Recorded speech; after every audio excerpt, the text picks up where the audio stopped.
Bonjour et bienvenue dans l'émission Tout en couleurs, un programme de divertissement, de partage, de savoir et surtout de belles rencontres. Au sommaire aujourd'hui, on commencera par les good news. Nous sommes partis à Tunis sur le plateau de Hannibal TV pour rencontrer le chef Nabil Belhaj en plein tournage dans l'émission Dimanche Hannibal avec Abdelrazak Chebi. Pour le bien-être, le docteur Mohamed Telili, hypnothérapeute, formateur, eh bien, il m'a fait une séance en direct d'hypnose. Croyez-moi, ça vaut le détour. Pour la culture, elle est là avec nous, notre invitée Noémie Ochoa, pianiste, compositrice, interprète, qui nous parlera de son parcours artistique et de son actualité. Et dans l'instant coaching, on parlera de trahison. Comment faire confiance de nouveau après avoir été trahi, que ce soit en amour ou en amitié. Bonjour Noémie. Alors, comment vous allez ? Je vais très bien, merci beaucoup. C'est une première télé, hein ? Voilà, c'est ça. Ça va aller. Dans Tout en couleurs, justement, il y a beaucoup de couleurs, de fraîcheur, de bonne humeur. Et justement, ça met à l'aise. Alors, on va commencer par les good news. Je vous embarque donc sur un plateau de télé, un autre en Tunisie. Donc, voir notre cher chef cuisinier, Nabil Belhaj, donc en plein tournage dans l'émission Dimanche Hannibal. Et vous allez regarder justement... ça donne envie, un couscous. On regarde ensemble.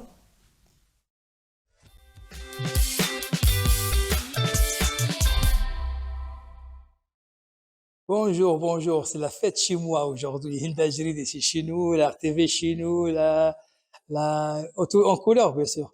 C'est chez nous, bien sûr, à Hannibal. Soyez le bienvenu, voilà. On a des gâteaux, on a beaucoup de choses. Viens, viens, viens. On va préparer les sèches. Aujourd'hui, on a deux méthodes de sèche. C'est la méthode de sauce de chef avec le sèche parce que c'est-à-dire c'est quelque chose, c'est mon touche, d'accord? Et ça là, ça s'appelle, c'est le caviar, c'est le caviar tunisien, c'est-à-dire le fanoud, il est très connu. Et on va préparer spécialement pour Hinda, ce couscous-là, c'est avec le bisbes, c'est ça, on dit le bisbes, d'accord? Avec le qadid. Ok, et tu vas goûter bien sûr. Même tu peux apprendre avec toi du couscous à l'RTV en France, d'accord? On a beaucoup de choses aussi et des surprises pour après, si tu restes avec nous, bien sûr. C'est super, franchement, là, tout ce que tu fais. Donc, ça veut dire que chaque dimanche, tu prépares des plats différents pour les invités. Oui, bien sûr, bien sûr, bien sûr. Chaque dimanche, une nouvelle chose, bien sûr, et exceptionnelle, bien sûr. Voilà, et on fait la dégustation pour les chanteurs, les chanteuses, les chroniqueurs, les chroniqueuses, d'accord? Voilà. Et comme ça, je me permets pour faire le plaisir pour tout le monde. Et aujourd'hui, le plaisir avec Indejred. Voilà. Ah oui, ça c'est super, ça un réel plaisir. Donc aujourd'hui, tu es dans la rubrique Good News. Alors, dans la rubrique Good News, c'est les bonnes nouvelles. Et tu es une bonne nouvelle pour moi. C'est une bonne nouvelle d'être là aujourd'hui Merci. à Tunis avec toi, en chair et en os, hein, le grand chef Nabil Belhaj, parce qu'on te connaît aussi hein, à travers ton propre restaurant, tout ce que tu fais.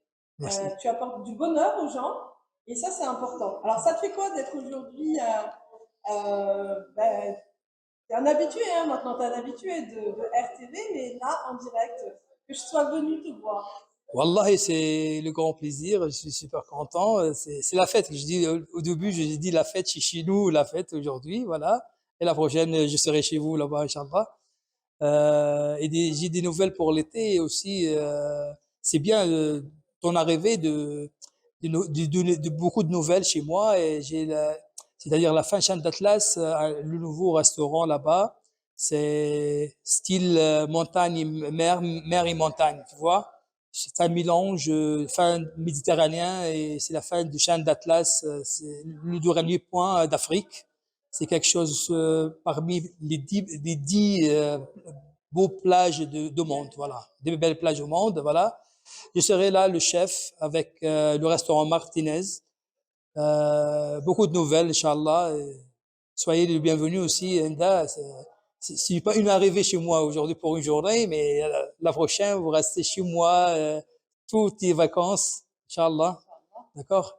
On a l'été du 1er juin normalement jusqu'à fin septembre. On a 4 mois, Inch'Allah. Tu resteras chez nous si tu verras, voilà, avec le grand plaisir, voilà. Donc c'est bon, alors RTV est invité là-bas. Toute l'RTV avec les chroniqueurs, chroniqueuses, avec l'équipe. Je passe le grand bonjour pour l'équipe d'RTV, franchement. J'adore cette équipe-là parce que il est intéressé du chef Nabil toujours. Voilà, Inch'Allah, je vous invite tout le monde, Wallah, avec grand cœur. Bien sûr, avec Hind Ajrid, La porte ouverte. ouais. Merci beaucoup, Nabil Merci pour Belhaj. vous aussi. Tu seras toujours le bienvenu dans l'émission Tout en couleur, Merci. avec ta bonne humeur et aussi tes good vibes. À très bientôt. Au revoir. Donc Noémie, vous avez vu le chef Nabil Belhaj, donc c'est un grand chef, cuisinier, et tous les dimanches, il participe à cette émission Dimanche à Nabal pour faire différents plats, pour montrer, et aussi à la fin, les artistes peuvent déguster. Donc on aimerait bien avoir ça ici aussi, un chef cuisinier, pour qu'on puisse goûter. Donc là, en l'occurrence, il a parlé du couscous au besbès et au kadid. Je ne sais pas si vous aimez le couscous. Si, j'aime beaucoup. Vous aimez beaucoup? Oui. Légumes, viande, poisson. Oui, vous n'avez pas goûté mais le couscous jamais... poisson? Non. Ouais, c'est très bon aussi. Ouais. Mais c'est vrai que le couscous au besbès et kadid, c'est une spécialité dans toute la Tunisie. Chacun va mettre ses ingrédients, sa sauce, ses épices, comme il veut, voilà, en fonction des régions. Et il y avait un beau gâteau, je ne sais pas, vous avez vu. Oui. Vous aimez les gâteaux? Oui. Bon, allez, je vous emmène maintenant à la rubrique bien-être. Donc, la rubrique bien-être, nous sommes partis à la rencontre du grand docteur Mohamed Tilili. Il est hypnothérapeute, formateur, donc il forme tout le personnel, justement, des grands centres de thalassothérapie en Tunisie. Il fait beaucoup de formations. Et nous sommes donc partis à sa rencontre. Et puis moi, je me suis prêté le jeu. J'aime bien. Ça va, tant que je ne me mets pas en danger. Voilà, j'ai testé. Rien que pour vous, pour ceux qui nous regardent l'émission Tout en couleur, une séance d'hypnose. On regarde ensemble. Bonjour à tous. Dans la rubrique santé bien-être, Oui. donc je suis avec le docteur Mohamed Tilili et il va nous parler d'hypnose. Alors je vais tester rien que pour vous. J'ai peur, mais on verra. Bonjour, docteur. Bonjour, Enda. Donc, tu n'as pas à avoir peur parce que c'est la thérapie la plus anodine, sans problème, sans complications, sans effet indésirable. Tu resteras totalement vigilante, consciente et personne ne peut te manipuler et ça sera extrêmement agréable comme soin. C'est un soin pour tous les problèmes de stress, pour les problèmes de l'anxiété, pour le problème de dépression, pour les phobies, pour les douleurs, pour les rhumatismes, pour les dysfonctionnements sexuels, pour les problèmes de rééducation, de kinésithérapie, des problèmes pour les enfants comme l'énurésie, il y a des problèmes et le coaching. Dans le coaching, on utilise énormément l'hypnose parce que ça nous aide énormément dans pour accompagner les patients et pour les aider à atteindre l'objectif qu'ils recherchent sans aucun problème, sans aucune complication. Les indications de l'hypnothérapie sont très nombreuses, on peut les citer tout à l'heure et on va tout de suite commencer la séance d'hypnose. Normalement, pour faire l'hypnose complète, on a besoin de 3 séances d'induction, mais aujourd'hui, du moment qu'on n'a pas le temps, on va essayer de faire ça très rapidement en une seule séance. Tu vas ressentir que ton corps flanche, tu n'arrives plus à maîtriser ton corps, tes muscles, etc. Même les muscles lisses. On peut même provoquer une aphonie. On peut agir sur les fonctions végétatives. Donc, mais dans le bon sens, pour aider les patients à récupérer leur force, à regagner leur équilibre énergétique. L'hypnose, le but de l'hypnose, c'est d'aider les patients à équilibrer leur énergie. Dans les thérapies énergétiques, il n'y a ni énergie négative, ni plexus, ni chakra, ni rien du tout, ni méridien. Donc, il n'y a rien du tout. Ça, c'est de la blague. C'est comme les mensonges de la projection des organes au niveau des plantes d'épée dans la réflexologie plantaire. Ça n'existe pas.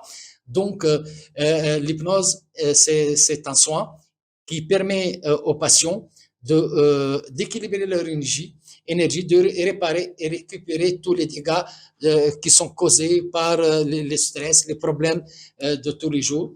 On peut même anesthésier les patients et éviter l'anesthésie et le problème de l'anesthésie. En plus, le réveil est immédiat et on se réveille avec une excellente mine et on va tout de suite faire la démonstration. Je vais placer ce micro, donc je ne suis pas... Ah là. Je pense que c'est de l'autre côté. Ah. Voilà. D'accord, je suis Et un peu voilà. malade. Ah là. Donc, la séance va être extrêmement rapide. Tu avances un tout petit peu. Tu es en sécurité totale et absolue. Tu risques rien du tout. Tu vas ressentir, tu vas passer à un état second, à un état d'euphorie, d'extrême équilibre. Et hop, c'est fini.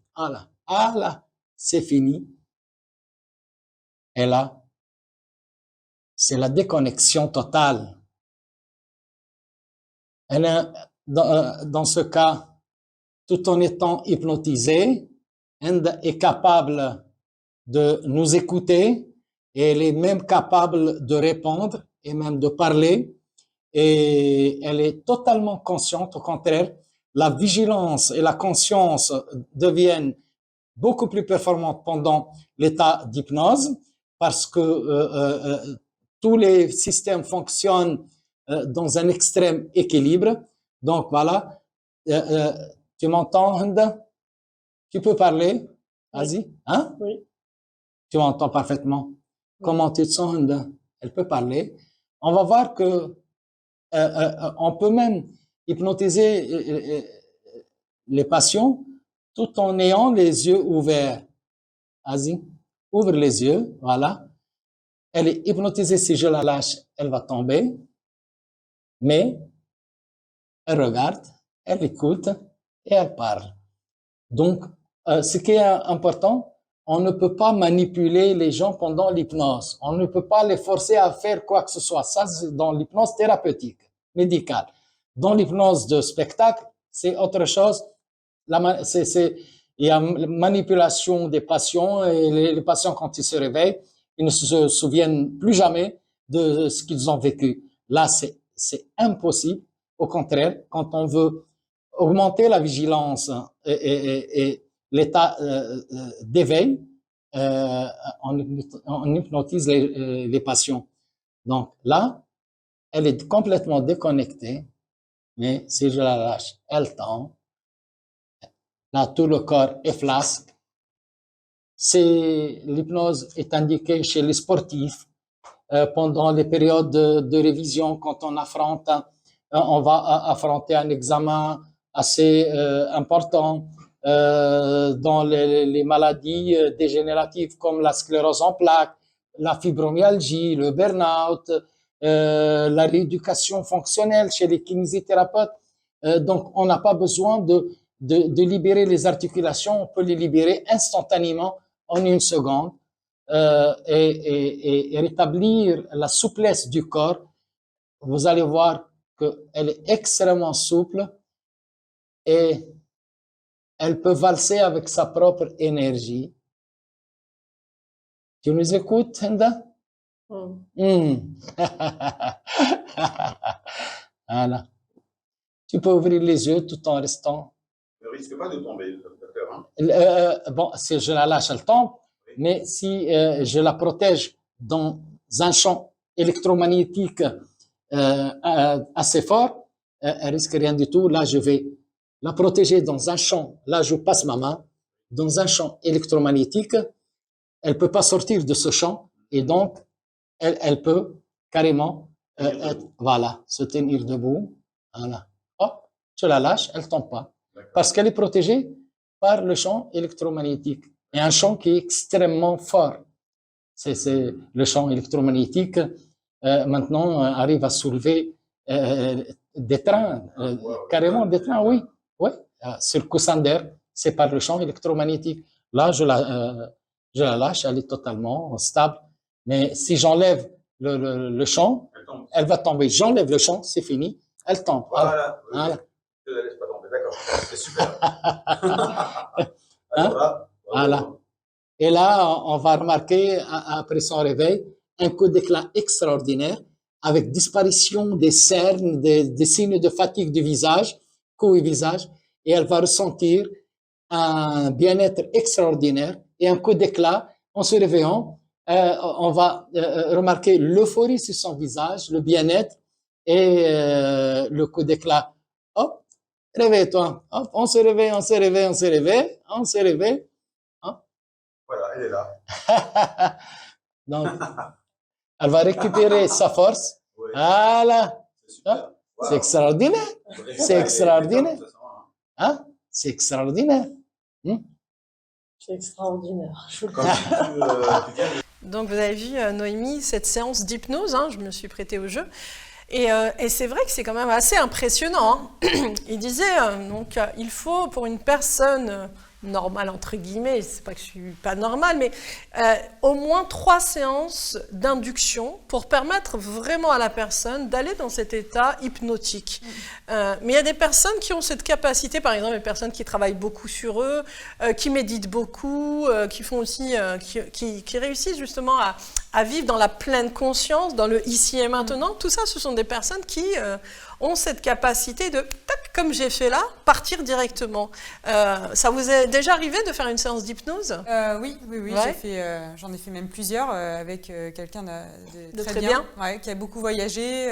Moi, je trouve qu'elle avait vraiment un côté chaman. D'accord. Et c'est vrai qu'à chaque fois que je suis ressortie des séances, j'étais souvent embrassée parce que moi, je sens que ça touche vraiment à la symbolique. Ouais. Donc, Puis ça remonte des émotions. Oui, ça remonte des choses, mais après, il y a aussi un lâcher-prise certain, quoi. Ouais. Et donc vous aussi, vous avez cette capacité à vous envoler, on va dire. Oui, oui, mais en même temps, j'ai aussi toujours une envie de contrôle qui est souvent, ça fait des bras de fer intérieurement, mais la dualité entre voilà. Je lâche totalement ou non. Voilà, c'est ça. Après, je pense que tout est juste au milieu. C'est aussi ça, l'être humain, c'est apprendre à être connecté au ciel, à l'univers, au divin, chacun ses croyances, mais aussi tout en étant ancré à la terre. C'est pour ça qu'il y a aussi des exercices. Il faut s'imaginer être un arbre avec des racines au niveau des pieds bien solides, bien ancrées à la terre pour pas s'envoler. Parce que généralement, les personnes qui sont hypersensibles, hyper empathiques, qui ont cette capacité de pouvoir se laisser aller dans des séances d'hypnose, sachant qu'ici, ce que vous avez vu, c'est pas de l'hypnose de spectacle, c'est vraiment de l'hypnose thérapeutique. C'est un médecin. Donc à la base, il est médecin, généraliste, mais il s'est formé dans tout ce qui est bien-être, hypnose, soins énergétiques, donc formateur aussi de toutes les équipes dans les centres de thalassothérapie. Il est très très pointilleux, il vise vraiment l'excellence. Pour lui, il est très important justement d'être professionnel et bien formé. Donc il nous a montré de quoi il est capable, et c'est vrai que ce qui est important réellement, comme je disais, avant de passer à votre rubrique, la culture, c'est toutes les notions d'équilibre et de travail sur soi. Lâcher prise, oui, mais toujours en étant ancré à la terre, la matière. C'est ça aussi. Quand on est trop là-haut, et malheureusement, après, on s'envole. Oui. Et ça peut causer des malaises chez certaines personnes. On le voit chez des hypersensibles. Il y a des hypersensibles de tout, de la pollution électromagnétique, de ressenti aussi des lieux, des gens. Il y a tellement de choses. Mais ce qui est important, c'est toujours de travailler sur soi et travailler sur ce côté-là d'ancrage. Alors maintenant, on va passer justement à la culture, avec vous, Noémie Ochoa, pianiste, compositrice, interprète. Déjà, bienvenue dans l'émission Tout en couleur sur RTV.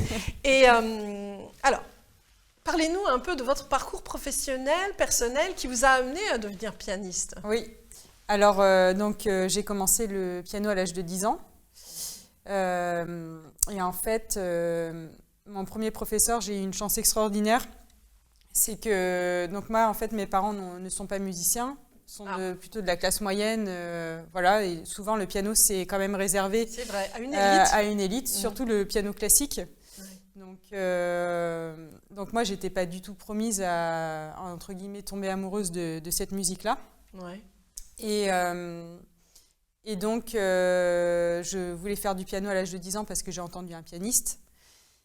Et j'ai demandé à mes parents de faire du piano et eux n'étaient pas très pour parce que voilà, c'était plus ça va commencer quelque chose, ça va pas le finir, etc., etc.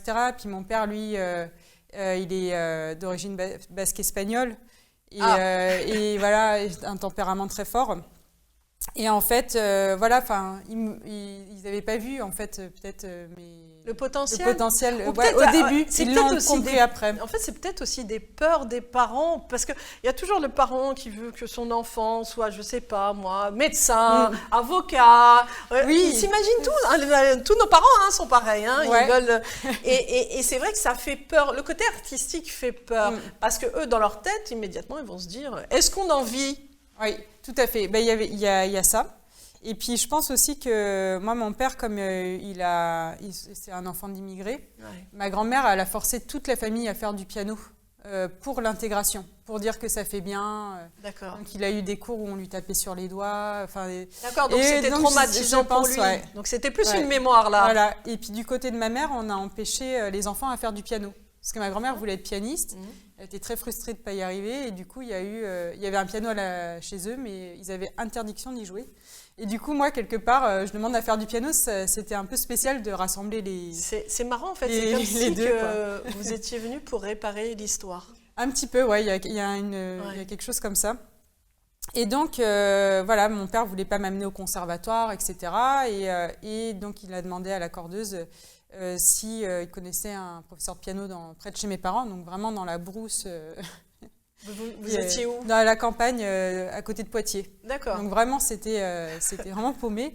Et là, en fait, j'ai rencontré mon premier professeur qui était Harold Meuly, qui a été élève de Maria Donska, qui a été élève de Schnabel. Et en fait, Arthur Schnabel, c'est le représentant de Beethoven. Vraiment la lignée beethovenienne. Voilà, je vais pas la citer. C'est la classe, quoi. Ça a été la classe, ouais. Et donc, lui, il est venu...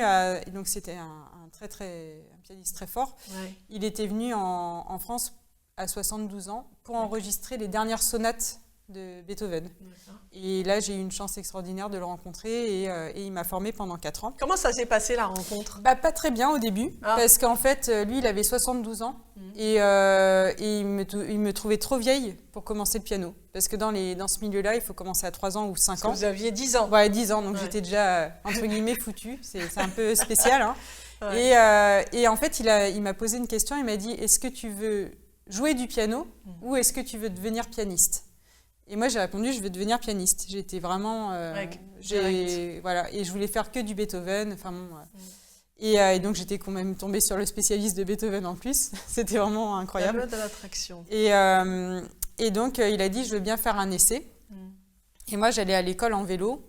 C'était à 3 km de chez mes parents. Et lui était à 1 km de plus, quelque chose comme ça. Et donc, il a dit, je suis d'accord pour te former, mais ce sera 4 heures par semaine. D'accord. Donc, pour une enfant, c'était pas... voilà, et puis moi, je venais pas du tout du milieu musicien. Et donc, j'étais avec ce monsieur. Donc, pendant ces 4 heures par semaine, il me faisait écouter l'orchestre. D'accord. Et il me disait, voilà, le piano, c'est l'orchestre, il faut savoir faire ça, ça et ça. Et puis il me jouait les morceaux. Donc, ça, c'était vraiment impressionnant. Puis, il avait un super piano de concert. Enfin, vraiment, c'était incroyable. Et puis il m'a formée. Mais je me rappelle que les cours étaient très difficiles. Il était comment comme caractère? Alors, son caractère, il était très sévère. C'était un monsieur vraiment très sévère et la musique, c'était vraiment tout pour lui. Sa vie. Donc, c'était d'une exigence énorme. Ouais. Et puis moi, il ne m'a pas fait commencer avec les bases. Et comme il allait mourir, il m'a dit, je vais mourir, donc tu dois tout de suite avoir tel niveau. Et il m'a fait commencer avec des choses vraiment difficiles. Et je sais que c'était compliqué. Mais en fait, une fois que j'ai saisi comment lire la musique, et après j'ai fait moi ce que je voulais. Et un jour, il croyait que je faisais plus du tout de piano. Et il a dit à mon père, mais en fait, elle travaille plus. Il me dit, si, Noémie travaille. Mais je travaillais seule d'autres morceaux, dans son dos en fait. Ah, d'accord. Et là, il a été assez impressionné de voir ce que j'étais capable de faire par moi-même en fait. Et voilà, il m'a reconnue en tant que musicienne assez directement. Donc ça m'a vraiment porté. Je pense que c'est quelqu'un qui aujourd'hui compte vraiment dans mon cœur parce qu'il m'a vraiment transmis l'amour du piano et aussi l'esprit beethovénien. Et le fait il savait qu'il allait mourir, c'est ça? Oui, ouais, parce qu'en fait, il avait eu beaucoup de pontage. D'accord. Et en fait, cœur, ouais. Et ce qui était un peu fou, c'est qu'après, je l'ai pas revu quand il est mort. J'ai vu son fils qui avait un château. Enfin là, c'était des gens assez riches, ils sont anglais. Ouais. Et il avait récupéré le piano de son père. Et bon, moi, je voulais juste revoir le piano. Et il m'a dit, mais en fait, sa femme, elle est repartie en Angleterre. Et elle avait 25 ans de moins que lui. Et donc, j'ai revu sa femme après par la suite, qui m'a raconté un peu son tempérament, qui il était. Mais il devait être fier justement d'avoir transmis. Ouais, je pense. C'est une satisfaction, surtout pour un grand artiste, de transmettre. Même s'il a été dur avec vous, mais je pense qu'au fond de lui, il était satisfait de se dire, ben voilà, je transmets avant de partir. Ouais, mais j'ai senti, moi, une transmission dans l'urgence. C'est ça, voilà, bien sûr. Ça. Quand j'étais petite, je sentais déjà cette transmission. Donc après avoir été formé par ce grand pianiste... après, il est décédé, donc ça a été quand même difficile pour moi parce que c'était vraiment un adulte sur lequel j'ai pu m'appuyer pendant 4 ans. Ouais. Et donc, après, j'ai fait quelques années au conservatoire. Et puis, en fait, j'ai eu la rencontre ensuite d'un grand pianiste, un des très grands pianistes de notre époque. Et pendant 4 ans, il m'a suivi donc c'était inespéré aussi. En fait, parce que vous, normalement, des grands artistes. Voilà, c'est ça. Et donc, il m'a formée. Et là, j'ai travaillé. Donc là, j'avais 23 ans et j'ai travaillé 10 heures par jour pour réussir à avoir un niveau. 10 heures par jour. Parce qu'avant, comme moi, dans ma famille, c'est toujours été. Ils m'ont pas accompagnée dans le suivi musical. Oui, j'ai eu un peu une vie difficile.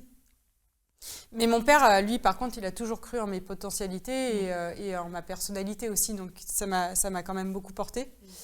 Et en fait, donc ce pianiste-là, j'ai travaillé 10 heures par jour. Et malheureusement, je me suis blessée à un moment donné, ou heureusement, en fait, au bras droit. D'accord. Parce que c'était trop difficile pour mon corps. Ouais. Bien sûr. Mais il y en a qui peuvent physiologiquement... faire 10 heures par jour, mais moi, ma constitution physique, elle n'était pas faite pour. Et donc là, j'étais vraiment bloquée. Et j'ai rencontré, c'était une histoire de rencontre, j'ai rencontré dans un train le chanteur Antoine Sicot. Ouais. Je l'ai rencontré 2 fois de suite. Un mois d'intervalle. Et alors lui, là, il n'y croyait pas. Franchement, là, votre vie, c'est... Voilà. Et lui m'a dit, c'est la providence, on se tutoie, je t'envoie des partitions, tu vas m'accompagner à des concerts, et puis hop, c'est parti comme ça. D'accord. Et donc, je raconte mes problèmes physiologiques en disant, j'ai vraiment, là, je commence à être dans une impasse. Et il me parle de l'enseignement Marie-Jaël. Alors, je ne connaissais pas, donc je commande les livres de Marie-Jaël. Donc, c'est une femme qui est née en 1846 et qui est décédée en 1925, qui a été vraiment un génie, un grand génie qui est tombé après dans l'oubli, malheureusement, alors que ça n'aurait jamais dû être le cas.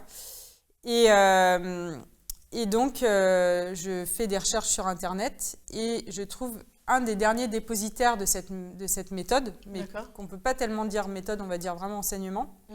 Parce qu'il n'y a pas de recette magique, en fait. Ouais. Et j'ai rencontré Irakli Avaliani, vraiment un des derniers dépositaires, très, très grand pianiste. Donc là, j'étais encore de nouveau très impressionnée de rencontrer quelqu'un d'un tel niveau.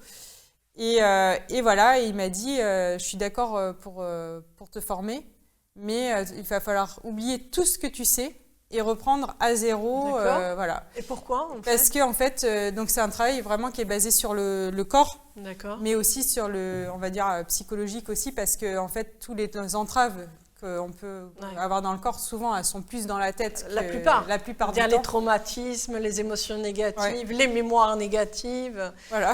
En plus, vous, issu d'une famille qui a eu des traumatismes avec le piano, donc entre le papa qui a eu les coups...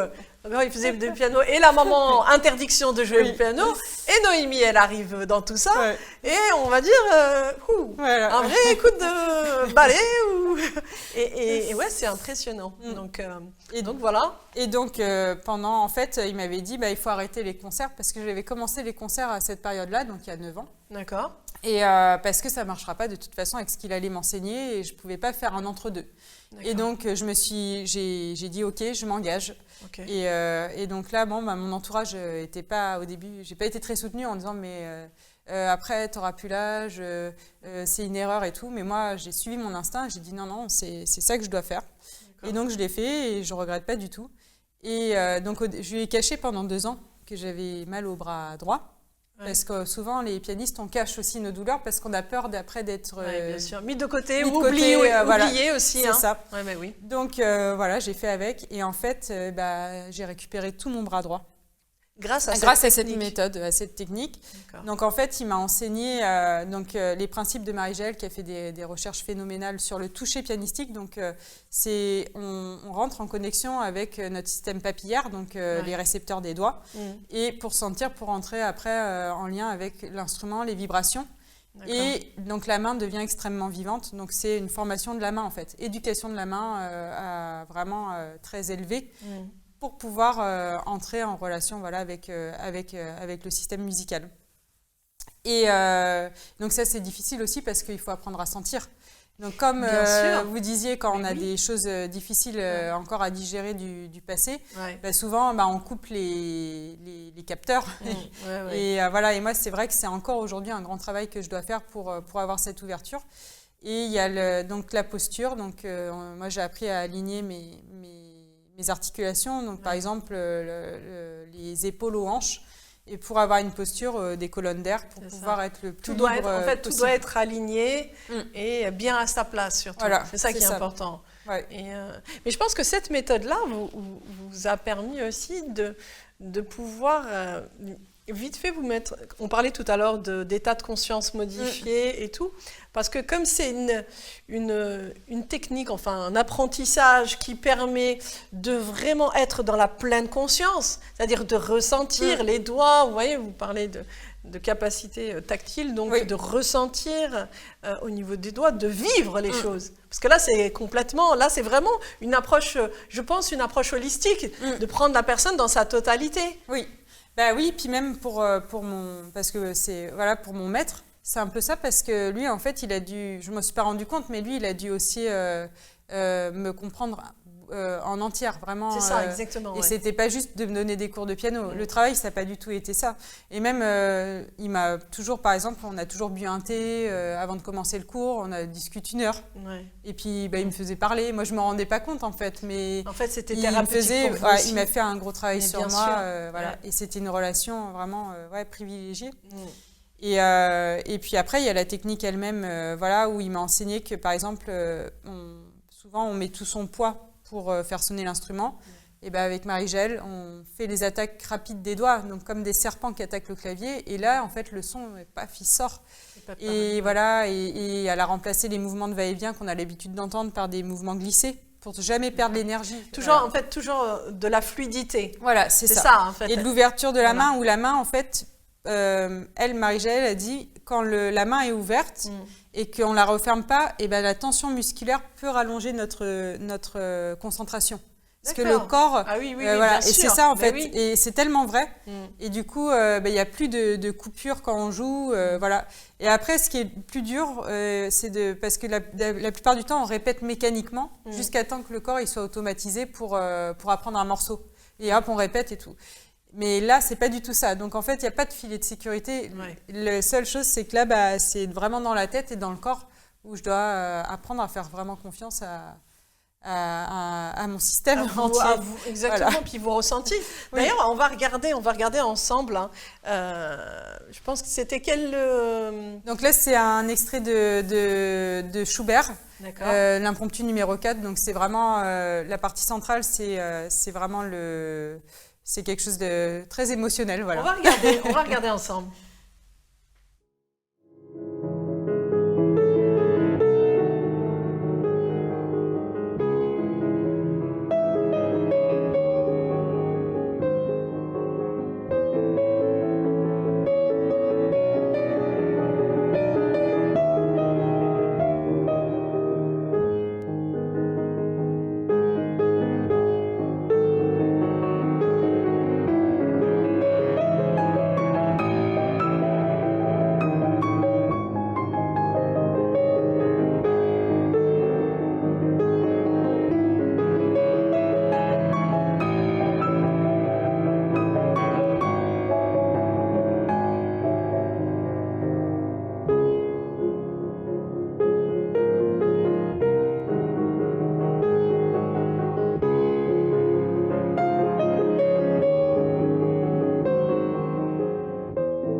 hallucinant, comment c'est beau, comment c'est... Ce qu'on vient d'écouter, en fait, ce que je vois, c'est vraiment vous vivez ce que vous faites. Et on voit, hein, la musique classique m'a toujours, on va dire, intéressée, parce qu'à la fois, elle nous permet, c'est thérapeutique. Bon, selon moi, hein, c'est thérapeutique, et en fait, quand on écoute, je pense, du Beethoven ou tant d'autres artistes de la musique classique, c'est quelque chose de fort. Hein. Ah bah c'est sûr, hein, c'est d'une richesse incroyable. Ouais. Mais le problème, c'est qu'elle a été à un moment donné... Oubliée ? Non, cloisonnée. Cloisonnée, elle est dans certains milieux. Ouais, oui. Et puis aussi, le discours, c'est que finalement, elle n'est pas accessible à tous. C'est ce qu'on nous dit un peu, parce qu'elle fait partie de tel milieu. Mais en réalité, déjà, c'est une erreur, parce que, par exemple, Beethoven, lui, il a composé au début, pour vivre, ces musiciens-là, il devait composer pour l'aristocratie ou la bourgeoisie. Bien sûr. Et lui, à un moment donné, il en a eu vraiment marre, et il a composé pour le peuple. Donc en fait, ces thèmes, ils sont populaires. C'est pas du tout de la musique si complexe si inaccessible qu'on peut nous le faire croire. Et lui, c'est un des premiers entre guillemets, à devenir une star. Ça veut dire que lui, il a dit maintenant, on me paye moi pour mes compositions. Je ferai plus de musique pour ce milieu-là. Certaines classes, donc, aristocrates, exactement. La noblesse. Là, il a préféré justement jouer pour le peuple. Voilà. Parce que c'est une musique qui, normalement, est destinée pour tous. C'est important. Hein. Oui. Et moi, ce que j'aimerais, c'est vraiment, justement, aller dans ce sens dans ma carrière. Et aussi, par exemple, la musique aujourd'hui, les pianistes, on n'a pas le droit aux fausses notes, pas le droit aux trous de mémoire, il faut jouer parfaitement. Ouais. Et moi, ça, c'est non, en fait, parce que quand on joue aussi avec ses émotions et tout ça, on prend des risques. Et le risque, il est accompagné, effectivement, de rater. Mais en même temps... moi, je préfère prendre des risques et être vrai que de jouer parfaitement quelque chose et d'être complètement effacé. Exactement. Voilà. Vous fonctionnez beaucoup par intuition et par émotion. Ça se ressent, hein. Ça se ressent, je le ressens en tout cas. Noémie Ochoa, quelles sont vos actualités? Il y a des concerts bientôt? Oui, alors là, il y a un concert le 13 mai, mais qui est complet. Déjà complet? Voilà, qui est donc à Paris 3. D'accord. Voilà, dans une galerie. Et aussi parce que je pense qu'il y aura des échanges entre le public. Oui, mais aussi avec d'autres artistes, avec des peintres, voilà. Et moi aussi, ça m'intéresse d'être en lien avec d'autres artistes et pas être seule vraiment, avec mon piano. Et puis là, j'ai été invitée aussi à faire un concert à Caen. Ouais. Donc c'est une association qui s'appelle Musiliance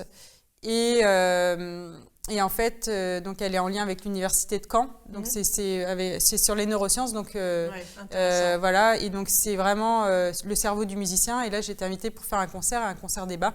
D'accord. Donc là, je suis très heureuse aussi de pouvoir participer. Et du coup, je vais parler aussi de l'enseignement Marie-Jaëlle, qui était vraiment précurseur, qui avait déjà... je pense que cet enseignement-là, il était basé sur les neurosciences. Eh bien, elle, oui. Alors qu'elle était complètement... c'est fou. Je pense que quand on est hyper connecté, intuitive, on reçoit des informations et après, on les applique avec une certaine méthode.